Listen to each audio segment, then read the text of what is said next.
Okay class, हमने next अपना topic पढ़ना है 10.3.2। हमारा ऑलमोस्ट लास्ट टॉपिक की तरफ हम मूव कर गए हैं।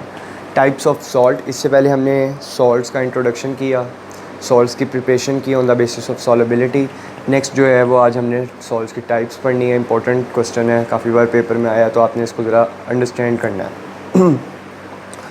पहला जो हमारे पास इसमें सॉल्ट है, ठीक है, जो कि टाइप्स ऑफ सॉल्ट में आ रहा है, वो हमारा है नॉर्मल सॉल्ट, या उसका दूसरा नाम है न्यूट्रल सॉल्ट भी हम उसको कहते होते हैं। ठीक है, अब सबसे पहले आपने डेफिनेशन को ज़रा समझना है, फिर इंशाल्लाह तबारक ताला आपको समझ लग जाएगी कि इसमें क्या हो रहा है। ठीक है, क्योंकि अब हमने सिर्फ़ और सिर्फ आप कह लें कि रिएक्शंस प्रोसीड करने हैं, मैकेनिज़्म हम समझ चुके हैं, कहाँ से कहाँ किसने आना है, कहाँ पे कौन है।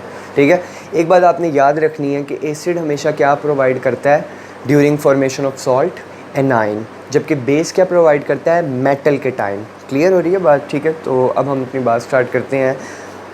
A salt formed by the total replacement of ionisable protons ions, ठीक है, या hydrogen ions of N acid by positive metal आइन और अमोनियम आइन इज़ कॉल्ड नॉर्मल और न्यूट्रल सॉल्ट। ठीक है, हमारे पास नॉर्मल और न्यूट्रल सॉल्ट हम इसको क्यों कहते हैं, ज़रा तवज्जो करें। कहते हैं कि जो एसिड है वो आयोनाइजेबल प्रोटॉन जो है वो प्रोवाइड करता है। ठीक है, और किसको प्रोवाइड करता है, मेटल केटाइंस के साथ। ठीक है, यानी कि जब मेटल केटाइंस किस में होते हैं, मैंने आपको बताया था बेस में, और एसिड में कौन होता है, हमारा एनाइन होता है। तो जब मेटल केटाइंस, देखें ये बेस है, ये एसिड है, जब मेटल केटाइंस, ये हमारे पास एसिड है, ये बेस है, मेटल केटाइंस में बेस होते हैं, एसिड में एनाइन होते हैं। जब मेटल केटाइंस एसिड वाले प्रोटॉन को अपने साथ टोटली क्या करेंगे, रिप्लेस करेंगे, यानी कि जितने भी प्रोटॉन होंगे उनको अपने साथ रिप्लेस कर देंगे। रिज़ल्ट में हमारे पास जो प्रोडक्ट बनेगा वो हमारे पास क्या बनेगा, हमारा नॉर्मल सॉल्ट या न्यूट्रल सॉल्ट बनेगा। बात लग रही है समझ? ठीक है, हमारे पास आयोनाइजेबल प्रोटॉन या हमारे पास अमोनियम आइन जब क्या करेंगे, एसिड के आयोनाइजेबल प्रोटॉन से मेटल केटाइंस जो हैं वो आपस में एक दूसरे को रिप्लेस करेंगे। ठीक है, तो रिज़ल्ट में हमारे पास हमारे क्या बनेंगे, नॉर्मल सॉल्ट या न्यूट्रल सॉल्ट। मैं एक बार दोबारा से कोट कर देता हूँ। जब मेटल केटाइंस, ठीक है, या अमोनियम आइंस आयोनाइजेबल प्रोटॉन्स जो कि किसके अंदर होते हैं, एसिड के अंदर, उनको एक दूसरे के साथ टोटली रिप्लेस करेंगे, रिज़ल्ट में जो प्रोडक्ट बनेगा वो नॉर्मल या न्यूट्रल सॉल्ट होगा। हम देख लेते हैं कैसे। देखें, हमारे पास HCl है, प्लस हमारे पास पोटाशियम हाइड्रोक्साइड है, ये हमारे पास बेस है, ये हमारा एसिड है, यहाँ पे ये मेटल केटाइन है, और ये हमारा एनाइन है, और ये हमारा प्रोटॉन है। तो देखें, पोटाशियम मेटल केटाइन जब प्रोटॉन को अपने साथ रिप्लेस करेगा, मेटल केटाइन जब टोटली रिप्लेस करेगा प्रोटॉन को, तो रिजल्ट में क्या बनेगा, पोटाशियम क्लोराइड सॉल्ट, और प्रोटॉन जाके अटैच होगा हाइड्रोक्सिल ग्रुप के साथ, तो क्या बनेगा, वाटर। तो ये हमारे पास सिंपल सा जो है वो हमारा ये जो पोटाशियम क्लोराइड बना है ये हमारा नॉर्मल सॉल्ट है या न्यूट्रल सॉल्ट है। क्यों? जब भी एसिड और बेस आपस में रिएक्ट करेंगे, सॉल्ट प्लस वाटर बनेगा, तो उस रिएक्शन को हम क्या कहते हैं, न्यूट्रलाइजेशन रिएक्शन कहते हैं, क्योंकि रिजल्ट में दोनों ही प्रोडक्ट्स हमारे पास क्या बन रहे होते हैं, न्यूट्रल बन रहे होते हैं। अच्छा, हम इसका मैकेनिज़्म भी देख लेते हैं। HCl देखें, आप जानते हैं म्यूचुअल शेयरिंग की वजह से बना हुआ है, जबकि हमारे पास जो पोटाशियम हाइड्रोक्साइड है वो हमारे पास आप जानते हैं कि पोटाशियम ने अपना कंप्लीट इलेक्ट्रॉन डोनेट किया ऑक्सीजन को, तो रिज़ल्ट में potassium becomes positive, oxygen negative, तो ये मेटल केटाइन रहा। क्लोरीन की इलेक्ट्रोनेगेटिविटी हाइड्रोजन से ज़्यादा है, तो शेड पेयर्ड क्लोरीन ले जाएगी, रिज़ल्ट में क्लोरीन नेगेटिव, हाइड्रोजन पॉजिटिव। अब होगा क्या, पोटाशियम जाके अटैच होगा क्लोरीन के साथ, इसका पॉजिटिव ख़त्म, इसका नेगेटिव ख़त्म, दोनों के चार्जेस ख़त्म हो जाएंगे। ठीक है, और हमारे पास क्या बन जाएगा, पोटाशियम क्लोराइड। देखें ना, पोटाशियम को एक इलेक्ट्रॉन वापस चाहिए था, क्लोरीन के पास एक इलेक्ट्रॉन एक्स्ट्रा था, तो उसने पोटाशियम को वापस कर दिया या लूज़ कर दिया।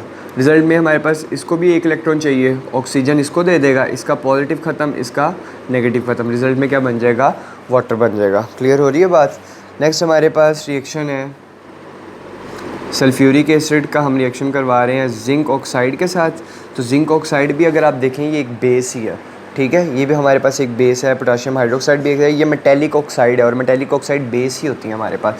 रिजल्ट में हमारे पास जिंक जाके अटैच होगा सल्फेट के साथ, तो जिंक सल्फेट बनेगा, प्लस हमारे पास H2 जाके अटैच होगा ऑक्सीजन के साथ, तो क्या बनेगा, वाटर बनेगा। ठीक है, इसका भी मैं मैकेनिज़्म कर देता हूँ, एक एक का हम लेके चलते हैं ताकि परेशानी वाली बात ना हो कोई। सल्फ्यूरिक एसिड का स्ट्रक्चर, डबल बॉन्ड पे ऑक्सीजन, फिर डबल बॉन्ड पे ऑक्सीजन, सिंगल बॉन्ड पे ऑक्सीजन, एक इलेक्ट्रॉन इसका बचा, सिंगल बॉन्ड पे एक ऑक्सीजन, एक इलेक्ट्रॉन इसका, एक हाइड्रोजन यहाँ के शेयर हुआ है, एक हाइड्रोजन यहाँ, साथ में जिंक है, 2 इलेक्ट्रॉन, ऑक्सीजन 6 इलेक्ट्रॉन्स, इसे लूज़ कर देगा। रिज़ल्ट में हमारे पास जिंक +2 बन जाएगा, ऑक्सीजन -2 बन जाएगा बाय गेनिंग 2 इलेक्ट्रॉन्स। ऑक्सीजन का ऑक्टेट कंप्लीट हो गया। अब ऑक्सीजन की इलेक्ट्रोनेगेटिविटी हाइड्रोजन से ज़्यादा है तो शेयर्ड पेड ऑक्सीजन ले जाएगा, रिजल्ट में नेगेटिव, हाइड्रोजन पॉजिटिव। यहाँ पे भी सेम काम होगा, ऑक्सीजन नेगेटिव, हाइड्रोजन पॉजिटिव। अब हमारे पास क्या होगा, मैं यहाँ से इसको मिटा लेता हूँ, यहाँ पे लिख लेते हैं। जिंक को 2 इलेक्ट्रॉन वापस चाहिए, ऑक्सीजन के पास एक इलेक्ट्रॉन एक्स्ट्रा है, एक इस वाले को लूज़ कर देगा, एक इस वाले को लूज़ कर देगा, इसका पॉजिटिव ख़त्म, इसका नेगेटिव ख़त्म, और क्या बन जाएगा, जिंक सल्फेट।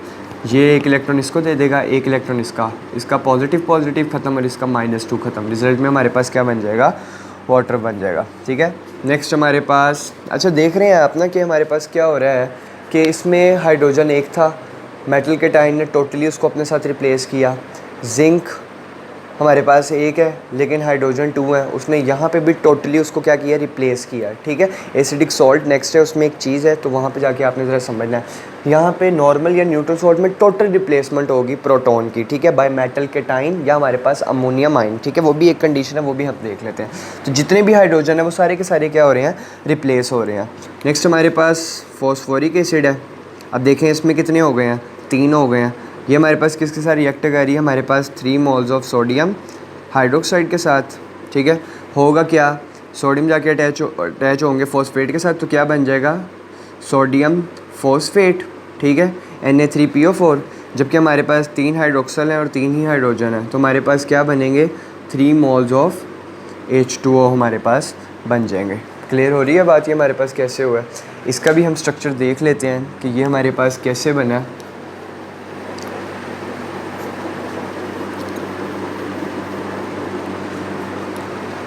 हमारे पास फॉस्फोरस है, फॉस्फोरस ने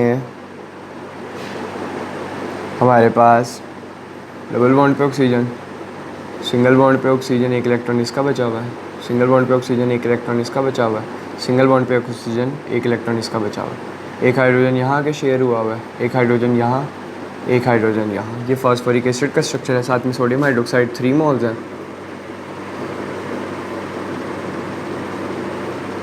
अच्छा जी, अब देखें क्या होगा, ऑक्सीजन इलेक्ट्रोनेगेटिविटी हाइड्रोजन से ज़्यादा है, शेड पेड ऑक्सीजन ले जाएगा, रिजल्ट में negative, hydrogen positive. Same is the case for here और same is the case for here. ठीक है, 3 प्रोटॉन है, यहाँ पे लिख लेते हैं हम और यहाँ से मिटा देते हैं इन प्रोटॉन्स को। अब देखें, सोडियम में अपने इलेक्ट्रॉन लूज़ कर दिया ऑक्सीजन को, रिजल्ट में oxygen negative, sodium positive, sodium positive, oxygen negative, sodium positive, oxygen negative. अब ये जो सोडियम है, इनको एक एक इलेक्ट्रॉन अपना वापस चाहिए जो इन्होंने ऑक्सीजन को लूज़ किया हुआ है। रिज़ल्ट में हमारे पास क्या होगा, ये वाला ऑक्सीजन इसको दे देगा, इसका पॉजिटिव ख़त्म, इसका नेगेटिव। ये वाला ऑक्सीजन इसको दे देगा, इसका पॉजिटिव, इसका नेगेटिव ख़त्म। ये वाला ऑक्सीजन इसको दे देगा, इसका नेगेटिव ख़त्म, इसका पॉजिटिव ख़त्म। रिज़ल्ट में क्या बन जाएगा, सोडियम फॉस्फेट। इन प्रोटॉन्स को भी एक एक इलेक्ट्रॉन एक्स्ट्रा चाहिए, वापस चाहिए अपना फॉर, ठीक है, बैलेंस होने के लिए। तो ऑक्सीजन वापस कर देगा इसको क्योंकि उसके पास एक इलेक्ट्रॉन एक्स्ट्रा है। इसका नेगेटिव ख़त्म, उसका पॉजिटिव, इसका नेगेटिव ख़त्म, उसका पॉजिटिव, इसका पॉजिटिव ख़त्म, इसका नेगेटिव, और हमारे पास 3 मोल्स क्या बन जाएंगे, H2O बन जाएंगे। तो देखें, जितने भी हमारे पास हाइड्रोजन 1 है तो टोटली रिप्लेसमेंट हो रही है बाय मीन्स ऑफ मेटल के टाइन। हाइड्रोजन 2 है तो टोटली रिप्लेसमेंट हो रही है बाय मीन्स ऑफ मेटल के टाइन। हाइड्रोजन 3 है तो टोटली रिप्लेसमेंट हो रही है बाय मीन्स ऑफ मेटल के टाइन। तो ये हमारे पास जितने भी प्रोटॉन्स हैं वो टोटली रिप्लेस हो रहे हैं। ठीक है, किस में, नॉर्मल सॉल्ट में या न्यूट्रल सॉल्ट में, कंप्लीट न्यूट्रलाइजेशन हो रही है। नेक्स्ट हमारे पास, क्योंकि हमने बात अमोनियम आयन की भी की थी तो वो भी हम ज़रा समझ लें। अमोनियम आयन के साथ कैसे, नाइट्रिक एसिड जब रिएक्शन कर रहा है हमारे पास किसके साथ, अमोनियम हाइड्रोक्साइड के साथ, NH4OH के साथ, तो रिज़ल्ट में हमारे पास क्या बन रहा है, अमोनियम जो है वो जाके अटैच हो रहा है किसके साथ, नाइट्रेट के साथ। तो क्या बन रहा है, अमोनियम नाइट्रेट प्लस हमारे पास हाइड्रोजन जाके अटैच हो रहा है हाइड्रोक्सिल ग्रुप के साथ, तो क्या बन रहा है हमारे पास, वाटर बन रहा है। कैसे बन रहा है इसका भी स्ट्रक्चर ज़रा देख लेते हैं। देखिए अमोनियम आयन ने जो कि पॉजिटिव था उसने टोटली रिप्लेस किया प्रोटॉन को अपने साथ, तो ये हमारे पास नॉर्मल सॉल्ट रिज़ल्ट में बन के है। अच्छा कैसे हुआ है ज़रा तवज्जो करें। अमोनियम हाइड्रोक्साइड का स्ट्रक्चर ज़रा देखें। नाइट्रोजन, एक हाइड्रोजन यहाँ आके अटैच है, एक हाइड्रोजन यहाँ आके अटैच हुआ हुआ है, एक हाइड्रोजन यहाँ पे आके अटैच है, एक हाइड्रोजन यहाँ, और साथ हमारे पास हाइड्रोक्सिल ग्रुप लगा हुआ है। ठीक है, अमोनियम हाइड्रोक्साइड। नाइट्रिक एसिड का स्ट्रक्चर डबल बॉन्ड पे ऑक्सीजन है, फिर हमारे पास डबल बॉन्ड पे ऑक्सीजन है, फिर सिंगल बॉन्ड पे ऑक्सीजन है, और साथ में हमारे पास हाइड्रोजन है, बल्कि इसको यहाँ पे लिख लें इस साइड पे। ठीक है, अब देखें यहाँ पे शेड पेड है, यहाँ पे भी शेड पेड है। ऑक्सीजन की इलेक्ट्रोनेगेटिविटी नाइट्रोजन से ज़्यादा होती है, तो शेड पेड ऑक्सीजन ले जाएगा, रिजल्ट में ऑक्सीजन नेगेटिव, हमारे पास नाइट्रोजन क्या बन जाएगा, पॉजिटिव बन जाएगा। ठीक है, और यहाँ पे हमारे पास ऑक्सीजन की इलेक्ट्रोनेगेटिविटी हाइड्रोजन से ज़्यादा, शेड पेड ऑक्सीजन ले जाएगा, रिजल्ट में ऑक्सीजन नेगेटिव, हाइड्रोजन पॉजिटिव। अब इसको एक इलेक्ट्रॉन वापस चाहिए, ऑक्सीजन इसको इलेक्ट्रॉन दे देगा, इसका पॉजिटिव ख़त्म, इसका नेगेटिव ख़त्म, और रिजल्ट में हमारे पहली चीज़ क्या बन जाएगी, वाटर। ठीक है, अच्छा नेक्स्ट हमारे पास नाइट्रोजन को पर पॉजिटिव चार्ज है, उसे एक इलेक्ट्रॉन अपना वापस चाहिए, ऑक्सीजन के पास वो इलेक्ट्रॉन है, वो इसे लूज़ कर देगा, रिजल्ट में इसका पॉजिटिव ख़त्म, इसका नेगेटिव ख़त्म, तो आपके पास क्या बन जाएगा, अमोनियम, और साथ में आपके पास नाइट्रेट बन जाएगा। ठीक है, अमोनियम नाइट्रेट। तो ये हमारे पास था एसिडिक सॉल्ट। लिटमस पेपर पे इसका कोई कलर नहीं होता क्योंकि ये हमारे पास न्यूट्रल प्रोडक्ट्स होते हैं या न्यूट्रल स्पीसीज़ होते हैं। ठीक है, नेक्स्ट हम पढ़ेंगे एसिडिक सॉल्ट।